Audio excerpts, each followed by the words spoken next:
¿Le damos, Julio? ¿Sí?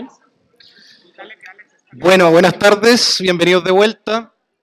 Ahora quisiéramos iniciar la discusión, invitarlos a participar. No sé si los expositores están de acuerdo, yo creo que podríamos acumular de a 3 preguntas y después ustedes responden si quieren. ¿Les parece bien esa modalidad? ¿Sí? Muy bien. Bueno, abrimos la participación. Ofrecemos la palabra a la audiencia, los que quieran preguntar, por favor, a los expositores.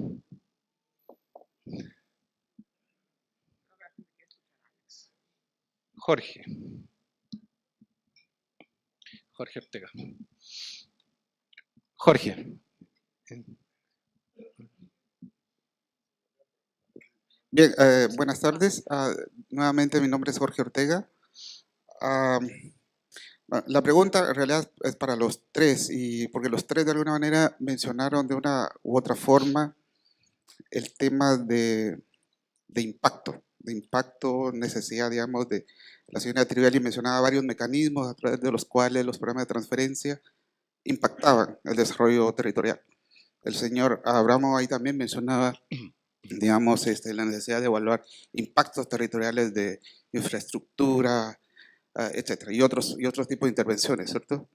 Y el señor Verdaguer también mencionaba, digamos, de la necesidad, digamos, de una nueva generación de políticas y programas de desarrollo territorial.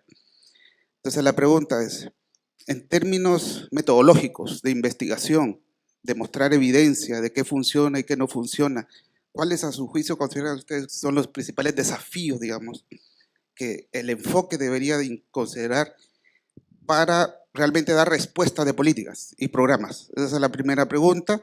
Y relacionado con eso, ¿cuál es el valor que ustedes le ven a este enfoque que en otras áreas, digamos, aplicadas de desarrollo es un boom actualmente, digamos, en términos académicos, como es el enfoque de diseños experimentales, digamos, o experimentos de campo, en esta tarea, digamos, de mostrar evidencia? Gracias. ¿Podemos acumular un par de preguntas más antes de darle la palabra a los expositores?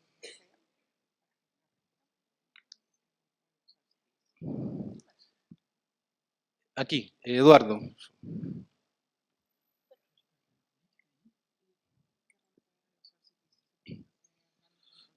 Dos preguntas al panel. Una a Ricardo directamente, esta idea de territorios y biodiversidad.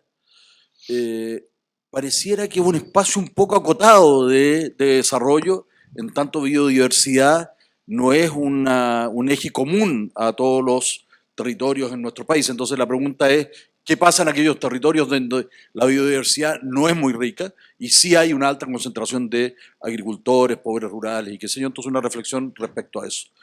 Y a Julio, un poco la reflexión de la experiencia de RIMIS y el trabajo que se ha realizado en torno a cómo resolver evidentes contradicciones cuando hay que atacar intereses en los territorios.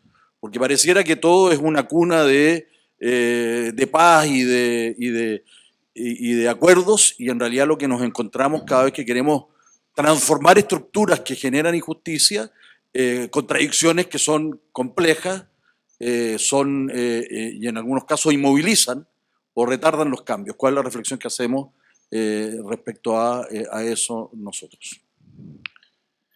¿Podemos hacer una pregunta más antes de darle la palabra a los expositores? Margarita.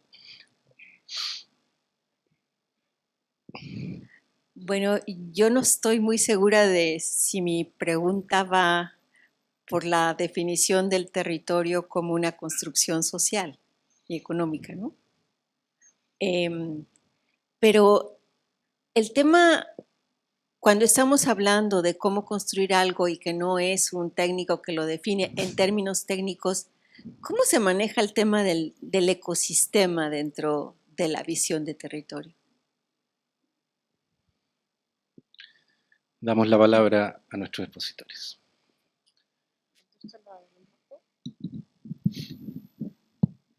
A ver, para comenzar a responder la del impacto, que es muy difícil, El principal problema con la evaluación de impacto que a todos nos gustaría tener es que no sabríamos bien para comenzar, tendríamos que ponernos de acuerdo en cuál es el paquete que queremos evaluar, ¿no? Como decíamos, hay un conjunto de dinámicas e interrelaciones que aparecen en esto que llamamos desarrollo territorial, que no son siempre las mismas en todos los territorios. Entonces, para medir este impacto, tendríamos que tener un paquete que nos permitiera, pensando en una evaluación experimental con un random control trial, ahí hay varios problemas para este enfoque. Yo creo que a todos nos encantaría tener el resultado, pero primero tendríamos que ponernos de acuerdo en cuál es el paquete que vamos a evaluar, para evaluar ese paquete como conjunto, que igual nos deja fuera, típico problema de este tipo de evaluaciones, la evaluación de cuál es el aporte de cada uno de los componentes. ¿Es más importante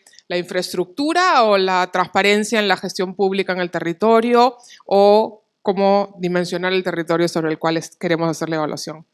Y lo segundo, que es muy importante, es que es muy difícil pensar en el contrafactual y en los grupos de control para estas intervenciones territoriales. No es tan sencillo como hacer una intervención puntual de una política, que sí se puede medir una intervención, un programa determinado, acotado, en esto justamente por la heterogeneidad. Y el último problema con los random control trials en este tipo de intervenciones es la validez externa que nos va a dar este tipo de evaluaciones, ¿no? Lo que es la evaluación para un territorio en concreto, qué tan extrapolable a otros territorios con la misma intervención, dadas las condiciones tan distintas de cómo se define el territorio en términos sociales, es una limitación enorme. Entonces, yo comparto la evaluación de Julio. Es muy importante tener evaluaciones cada vez más, encontrar estas medidas que nos indiquen resultados concretos, objetivos, observables, medibles, contrastables. Sin embargo, creo que todavía estamos lejos de encontrar la medida para la mirada de un territorio complejo, porque no sabemos qué es lo que queremos evaluar realmente. Si evaluamos todo o evaluamos una de las partes de este desarrollo territorial rural. Yo creo que un buen ejemplo de eso ha sido las evaluaciones de los programas llamados de graduación, que ha hecho IPA hace un par de años en 7 pilotos en el mundo, la misma intervención en 7 pilotos, ¿no? Pero cada uno ejecutado por una institución diferente, pero el mismo paquete, ¿no? Entonces eso probablemente sí se puede hacer para tener idea de si un paquete de intervenciones que podemos llamar orientadas al desarrollo territorial rural tiene un efecto en los ingresos, en la desigualdad, en las capacidades de las personas, en la felicidad de la gente. Pero hay que definir ese paquete que no es todo el paquete de DTR que tiene, como hemos visto, unas dinámicas y unas complejidades bastante mayores. Pero sería interesantísimo plantear un piloto, aunque sea de algunas de esas intervenciones.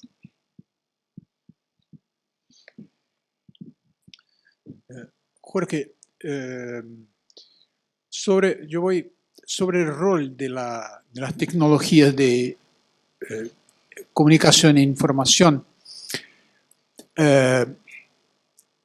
Hay un libro muy interesante de un tipo del MIT que se llama Alex Pentland, cuyo nombre es casi una agresión para un cientista social. Se llama Social Physics. Es todo lo que aprendemos que no se debe hablar cuando estudiamos Durkheim. ¿Qué es Social Physics? La idea es, hasta aquí las ciencias sociales examinan los datos haciendo retratos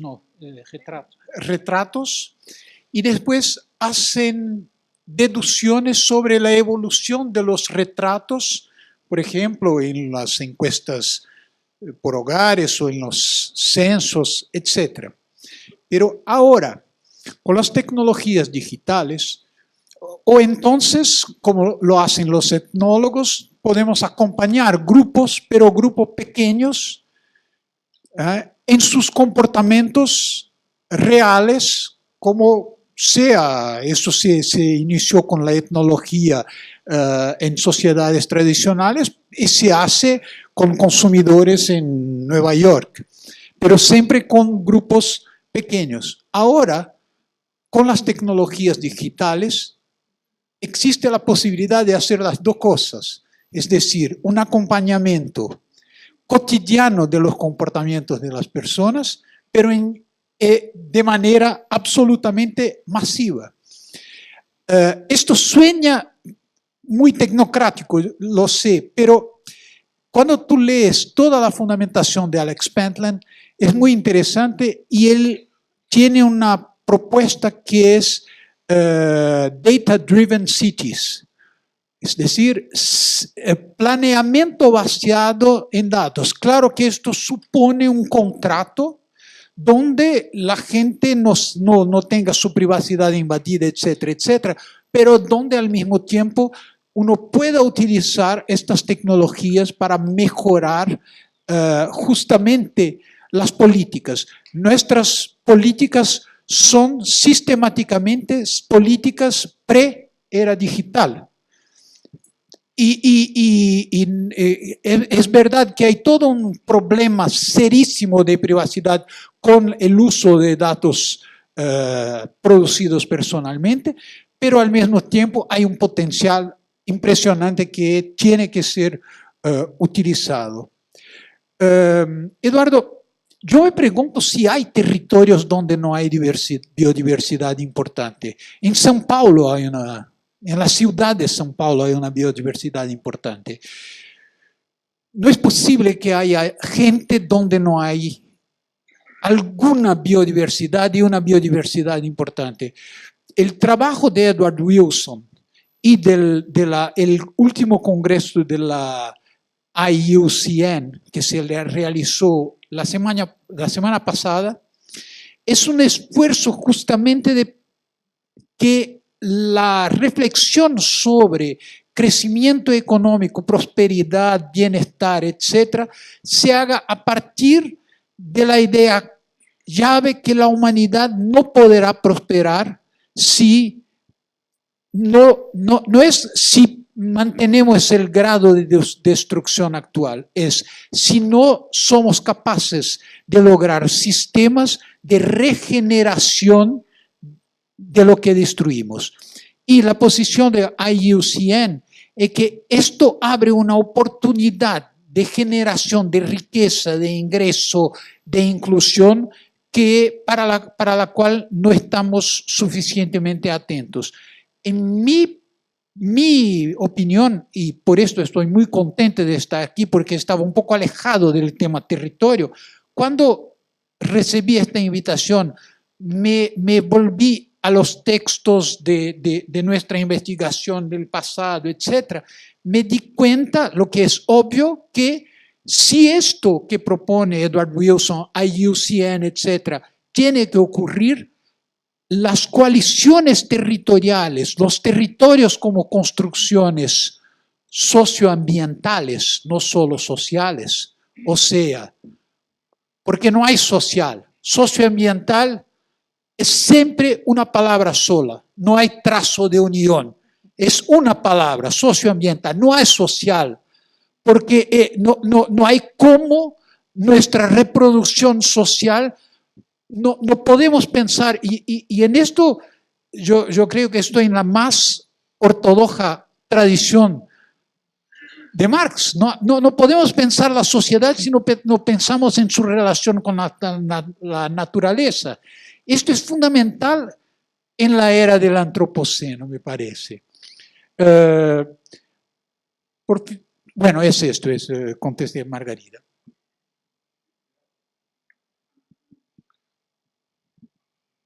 A ver, voy a empezar por la pregunta de Eduardo sobre intereses en los territorios y que los territorios no son una taza de leche. Eso es así, ¿no es cierto? Y siempre es así y además es normal que sea así. El problema es cuando los intereses, y lamentablemente hay demasiados lugares de América Latina en lo cual los intereses se expresan por vías que no son democráticas y legítimas. Los intereses están bien y nuestro problema es cuando los intereses, ¿no es cierto?, se manifiestan por la fuerza, por la corrupción, por el clientelismo o por el simplemente avasallamiento, por el crimen organizado, etcétera, etcétera.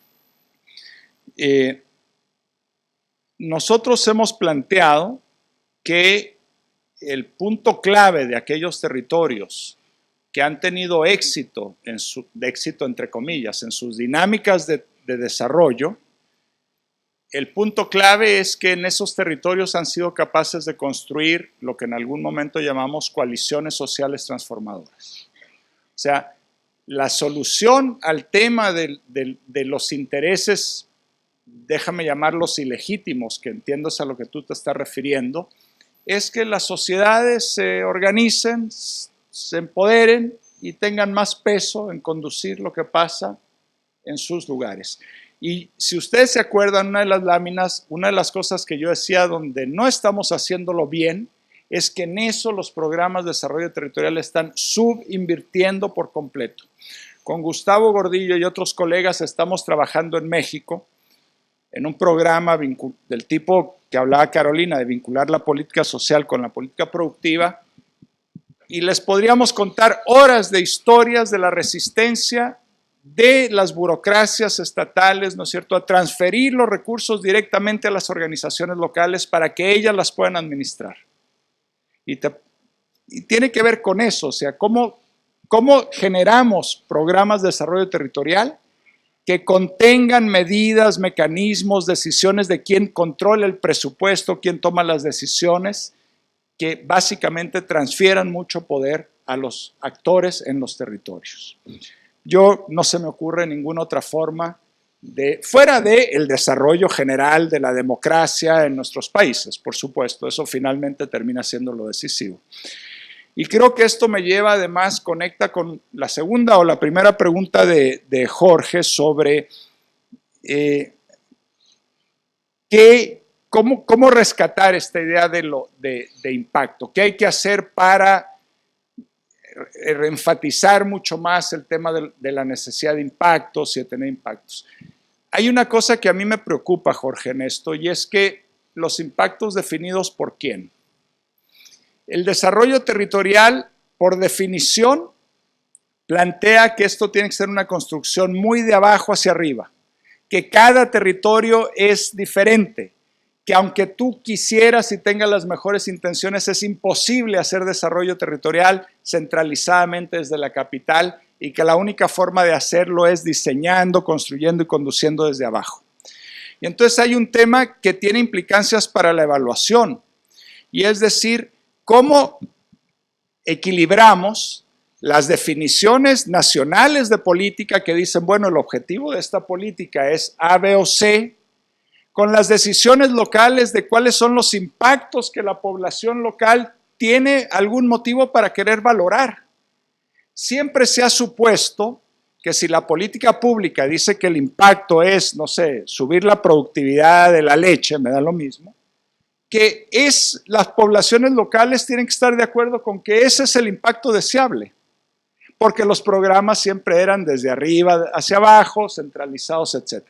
Pero cuando tú haces un planteamiento, decir, mira, el programa se tiene que diseñar en gran medida abajo, se tiene que conducir abajo, entonces tienes que estar dispuesto a decir cómo vamos a negociar la definición de impacto hecha por la política con la definición de impacto hecha por la gente. Que es de vuelta, voy al ejemplo de lo que estamos haciendo con Gustavo, lo mismo, ¿no es cierto? O sea, ¿cómo logramos que la política pública dé espacio para que sean las propias sociedades en los territorios los que digan, mire, nuestro proyecto territorial consiste en esto, dentro de un marco amplio de definición de la política, pero que el contenido se lo pongan abajo? Entonces creo que ahí tenemos un problema muy serio, porque el supuesto de que la definición de la política toda la gente abajo se la va a tragar y va a decir, ah, sí, qué buena idea tuvo el señor ministro, eso ya afortunadamente no funciona muy bien. Ecosistemas y territorio, entiendo que te refieres al tema más de constitución, ¿no?, de identificación de los territorios. Dos partes en mi respuesta. Primero, los ecosistemas y los servicios ambientales siempre, siempre, siempre son una determinante de cuál es el abanico de posibilidades de un territorio. ¿No es cierto? Los ecosistemas y los servicios ambientales dicen que es posible en el desarrollo de un territorio. Los seres humanos nos olvidamos de eso y creemos que podemos ir más allá y pasa lo que pasa. Cuando nos olvidamos de que finalmente, ¿no es cierto?, la naturaleza sí tiene capacidad de ponerte ciertos límites y decir, este es el espacio de lo posible. Entonces, esto es importante, Margarita, porque esto es ver el tema ambiental como determinante del desarrollo y no como un problema de impacto ambiental. O sea, normalmente decimos, voy a hacer desarrollo y lo que me preocupa es cuál es el impacto ambiental de ese desarrollo. Lo que yo estoy planteando es que hay que mirarlo un poco al revés. El medio ambiente condiciona también qué desarrollo es posible y eso rara vez lo consideramos seriamente. Dicho eso, que yo creo que es una situación universal, no hay territorio que se escape a eso, es muy raro que el territorio como construcción social coincida plenamente con los límites del ecosistema. O sea, el ecosistema puede tener cierta espacialidad y ciertos límites y normalmente los territorios en los que vive y la gente hace su vida, su trabajo, sus relaciones sociales, no siempre se ajustan en un 100% a esos espacios. ¿Por qué? Porque el ecosistema, siendo una determinante, no es la única determinante. Hay otras determinantes, los mercados laborales, las redes políticas, el Estado, etcétera, etcétera. Gracias. Muchas gracias a los tres. Podemos abrir una segunda ronda de preguntas. Se ofrece la palabra a la audiencia. Gracias. Hola, buenas tardes. Bueno, primero agradecer a todas las exposiciones desde la mañana porque la verdad es que permiten complejizar las visiones de desarrollo territorial rural, incorporar miradas y otros elementos también ponerlos sobre la mesa y un poco Julio acaba de hacer mención y quisiera hablar de eso. Esto es como reflexión-pregunta. A mi parecer, uno de los elementos también que están en el centro del desarrollo territorial tiene que ver justamente con el traspaso de poderes o la desconcentración de los poderes y las comunidades empoderadas, legitimadas y validadas. ¿Esto por qué lo digo? En términos también de legitimar a las comunidades, porque muchos de los temas que hemos abordado, si bien no son temas que son agendas de los gobiernos o son agendas de manera reactiva, sí son agendas de la sociedad civil. Y sí son agendas de organizaciones de mujeres rurales, son agendas de organizaciones campesinas, soberanía alimentaria, el resguardo de la semilla, la biodiversidad. Por lo tanto, a mi modo de ver, ahí hay una sabiduría, ¿no? Y hay una voz que no hemos logrado incorporar. Y aquí voy quizás un poco a la pregunta tomando en cuenta la experiencia reciente de los países de Bolivia y Ecuador, quienes tuvieron sus procesos de asamblea constituyente y generación de nuevas constituciones, es decir, hubo un traspaso de poder. Después podemos hacer los análisis también a largo plazo, porque es muy reciente respecto a cuán real fue ese proceso democrático, pero se generó un debate comunitario en torno a el desarrollo de los países y emerge desde ahí el concepto del buen vivir como un concepto también que se toma de las culturas indígenas latinoamericanas. Entonces la pregunta, por un lado, es con los elementos que tenemos de lo poco que conocemos de este proceso quizás, de las nuevas constituciones de Bolivia y Ecuador y estos conceptos del buen vivir, que tienen mucho que ver con la biodiversidad, con la gestión del territorio, con mirar el territorio también desde complejidades diferentes, podría ser un mecanismo en donde los otros países de la región pudiésemos mirar y no copiar, pero sí tener una clave para dar este salto hacia un desarrollo más integral, inclusivo y justo. Y el rol de las comunidades Y ahí también yo trabajo, soy funcionaria pública, pero cuando se institucionaliza la participación, creo que ahí algo ocurre que se hace muy burocrática y finalmente se instrumentaliza, ¿no? Por lo tanto, se pierde la capacidad de empoderamiento que tiene la agenda cuando es sociedad civil no institucionalizada. Y ahí también es como sobre la mesa cuáles serán los mecanismos, las vías para que estas voces y estas agendas emerjan y no sean cooptadas por los poderes, sino que haya una redistribución del poder. Muchas gracias. ¿Podemos recibir un par de preguntas más?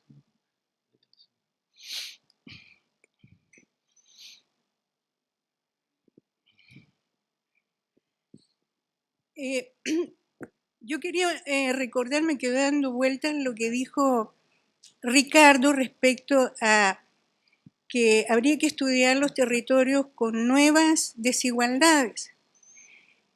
Bueno, una de las desigualdades, por ejemplo, que he encontrado en mi trabajo últimamente, es la falta de acceso al tiempo útil, productivo de las mujeres en los territorios respecto al acceso que tienen los hombres. No quiero aquí plantear que estoy hablando sobre cuestiones de género, sino que es una observación que hemos encontrado en algunos trabajos hechos en el uso del tiempo de hombres y mujeres. Y lo interesante es que esta falta de acceso de las mujeres al tiempo útil, porque están sobrecargadas de muchas tareas, además de productivas de otras, implica la imposibilidad, por ejemplo, de un gran sector de la población femenina rural a la capacitación, a la organización, a los vínculos sociales, a los vínculos políticos, a la participación en los proyectos productivos, a la participación en los proyectos sociales, o sea, a una infinidad de cosas. Y no sé si ese tema, si ese aspecto se ha estado trabajando también en estos proyectos de desarrollo rural del RIMISP. Esa era mi pregunta. Muchas gracias. Teníamos una tercera pregunta por allá, la señora de Blanco. ¿Se puede?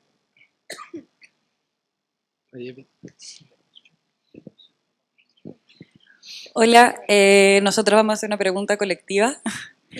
Mi nombre es Magdalena, soy arquitecta, entonces yo veo un poco también, mi pregunta es cómo podemos avanzar hacia una planificación territorial que logre el desarrollo territorial, pero en términos de, a ver, ¿cómo podemos alcanzar eso si todavía tenemos grandes territorios, por ejemplo en el caso de Chile, que no están normados?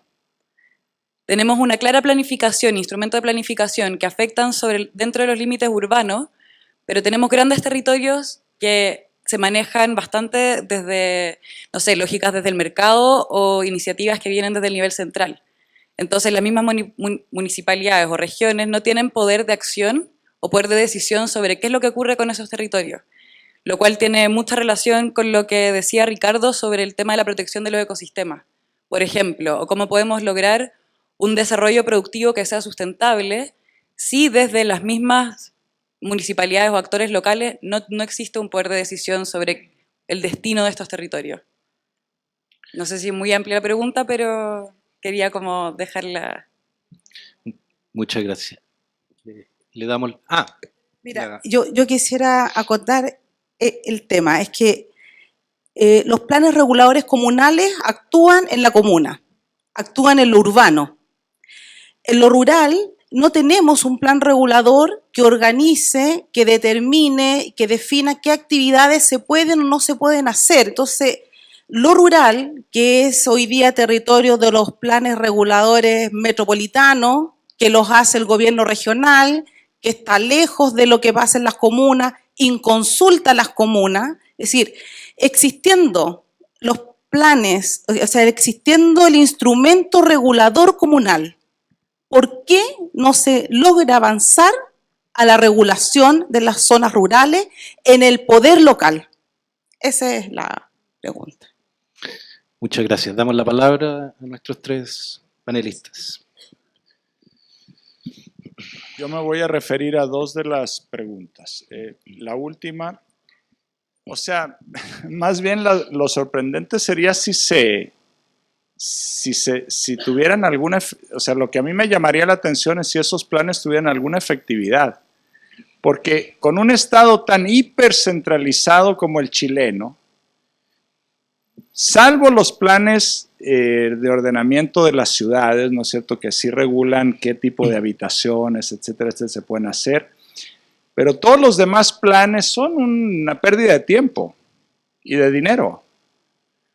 Porque darle fuerza a todos estos instrumentos de planificación del territorio, ordenamiento del territorio, supone que le concedes poder a alguien para hacer cumplir esos planes. Y entonces tú tienes aquí planes que no tienen ningún poder de enforcement, ¿cómo se dice en español? De hacer cumplir. Entonces lo sorprendente sería que tuvieran algún efecto. Tiene que haber un proceso de descentralización política, administrativa, fiscal, en fin, descentralización en serio, para que haya una autoridad que diga, ahora sí, yo tengo una autoridad y una responsabilidad de conducir y decidir qué pasa en este territorio. Y necesito un instrumento para poder tomar decisiones. Pero cuando hoy día las decisiones no tienen nada que ver con ese ordenamiento, entonces hay un problema de que tenemos la parafernalia del ordenamiento y la planificación del territorio, pero totalmente desacoplado del ejercicio real de las autoridades y de los poderes de toma de decisiones concretas sobre inversiones públicas, privadas, etcétera, etcétera. Mientras ese divorcio no se resuelva, sería un milagro que los planes tuvieran efectividad. Mira, no escuché tu nombre, pero ya. Andrea, mira, como creo que he dicho varias veces y estoy seguro que todos nosotros compartimos, y es una cosa que nos tomamos muy seriamente en RIMISP y todos con quienes trabajamos y colaboramos, efectivamente el desarrollo territorial tiene un elemento de empoderamiento y de gestión del desarrollo desde las propias sociedades que es determinante, absolutamente. Si eso no se da, pues uno ya entra a dudar si estamos hablando de desarrollo territorial o algo de que le pusieron el nombre, pero es otra cosa, ¿ok? Dicho eso, y dicho la centralidad de eso, yo sí creo y comparto contigo que la sociedad civil contiene mucha sabiduría, pero también la sociedad civil contiene mucha necedad. Entonces yo no endioso a la sociedad civil, ¿te fijas? Y creo que el problema aquí no es solo de empoderar en los territorios a la sociedad civil y a los pobres y a los marginados y a los excluidos.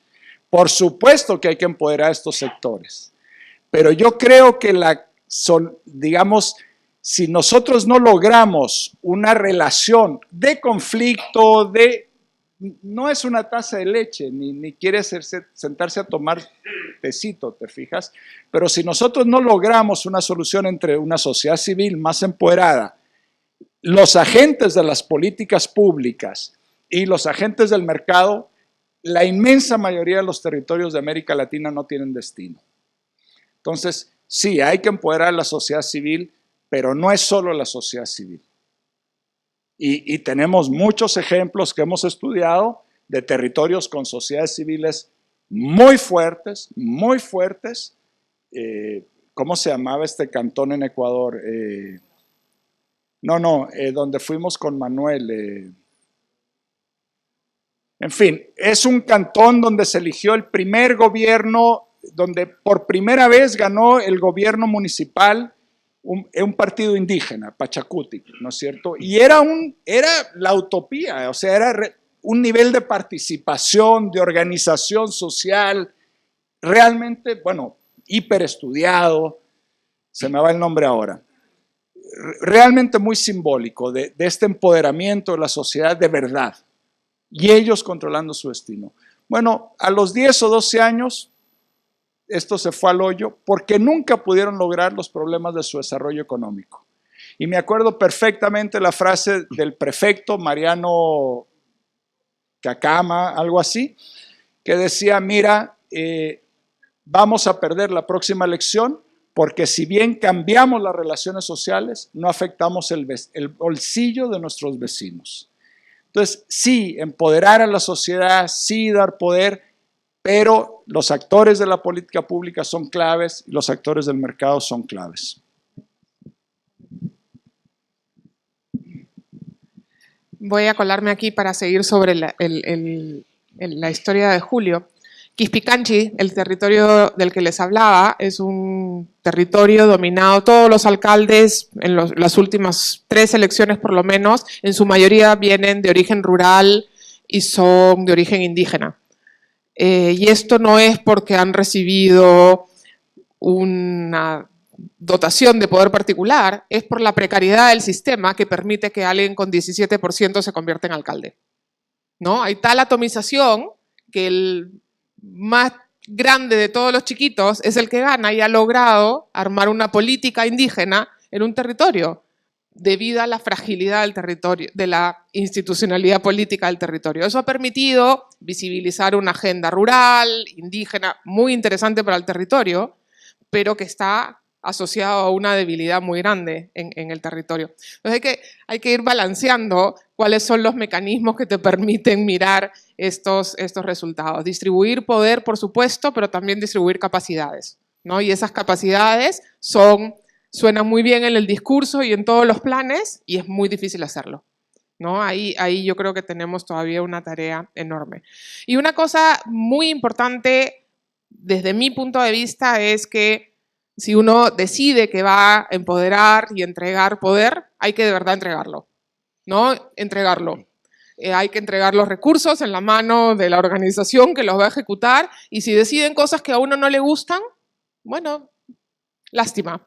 Pero si uno decide hacer una cosa así, tiene que hacerla. En el proyecto de desarrollo productivo que tenemos en Perú asociado al programa de transferencias monetarias condicionadas, la gente tiene que crear una organización y se le da un cheque y tiene que rendirle cuenta de ese cheque al sector público, por supuesto, pero también a la comunidad.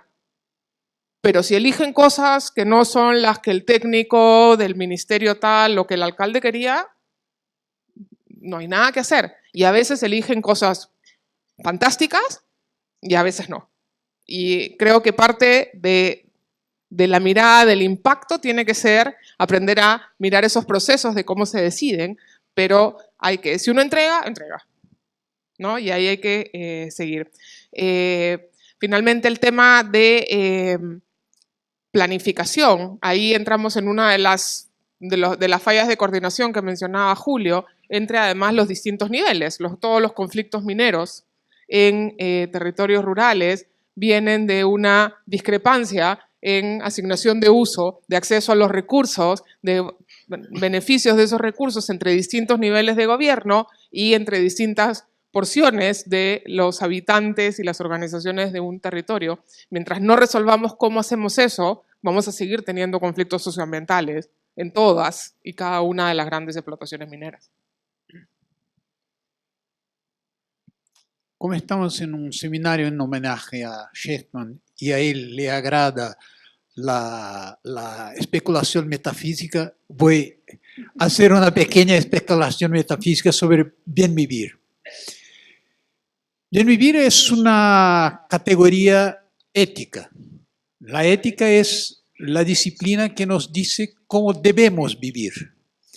Esto se origina en los griegos y con dimensiones muy importantes, como por ejemplo, para los griegos, la primacía, no sé si dice en español, de la colectividad sobre el individuo, por ejemplo. El ágora, los participantes del ágora son los que deciden sobre los destinos de la ciudad, de la polis. Más que eso, las actividades que se refieren a la salud de la polis son más importantes que las actividades comerciales. la crematística, el arte de ganar dinero, es menos importante que la economía, el cuidado con la propia casa. ¿Por qué lo digo? Porque es muy importante que esta filosofía ética está en el origen del pensamiento occidental moderno, y probablemente en Oriente también se va a encontrar cosas así. Y muchas veces se hace una confusión entre esta base ética del bien vivir y las formas específicas que el bien vivir asume en los países andinos, como si las dos cosas fueran las mismas, y no son. Nuestro reto no es tener las comunidades indígenas como ejemplo de cómo nosotros queremos vivir. Nuestro reto, al contrario, es poner las preocupaciones éticas de los griegos, del bien vivir, etc., en el patamar de una sociedad donde hay smartphone, donde hay urbanización, donde hay 10.000 millones, perspectiva de 10.000 millones de habitantes, etc., y aprender cómo podremos inserir la ética al interior de la economía. Esto tiene consecuencias muy importantes porque cuando uno restringe, limita esta reflexión a los modos de vida de las comunidades indígenas, es como si afastara la posibilidad que una sociedad moderna fuera regida por criterios éticos en los cuales acreditamos. Y esto, en el límite, es conservador y no transformador. Me vino esto cuando tú hablaste, pero pura metafísica. Bueno, tenemos por delante todavía la presentación magistral de nuestro amigo Alejandro, así que ya el comité organizador me indica que es necesario terminar esta sesión. Yo quiero agradecer a los tres panelistas por sus tres muy interesantes presentaciones y a todos los asistentes por el enriquecedor debate que hemos tenido en esta hora. Gracias.